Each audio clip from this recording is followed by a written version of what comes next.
इंधनाचा तुटवडा असल्यामुळे ग्रामीण भागामधील शेतकऱ्यांना मोठा फटका बसलाय। इंधन टंचाईमुळे शेतीची कामं रखडली आहेत। कुठे काय परिस्थिती आहे तेही आपण पाहूया। जळगावच्या चाळीसगाव तालुक्यात इंधनाचा मोठा तुटवडा निर्माण झालाय। पेट्रोल आणि डिझेलचा साठा संपलाय, त्यामुळे अनेक पेट्रोल पंप बंद आहेत। इंधनासाठी ग्राहकांना मोठी भटकंती करावी लागते। डिझेल मिळत नसल्यानं शेतीची कामंही खोळंबली आहेत।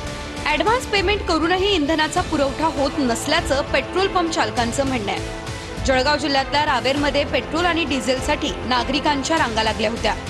दुसरीकडे मुक्ताईनगरच्या ग्रामीण भागात मात्र अनेक पेट्रोल पंप बंद असल्याचं दिसतंय। बुलढाणा जिल्ह्यातील अनेक पेट्रोल पंपांवर नो स्टॉकचे फलक लागले आहेत। जिल्ह्यातल्या बहुतांश भागात इंधनाचा तुटवडा जाणवतोय। जिल्ह्यातील 166 पैकी अर्ध्याहून अधिक पंपांवर पेट्रोल डिझेल मिळत नसल्याची तक्रार आहे। डिझेल मिळत नसल्यानं शेतीची कामंही रखडली आहे। वाशिम जिल्ह्यात सलग दुसऱ्या दिवशी डिझेलची टंचाई जाणवतीये।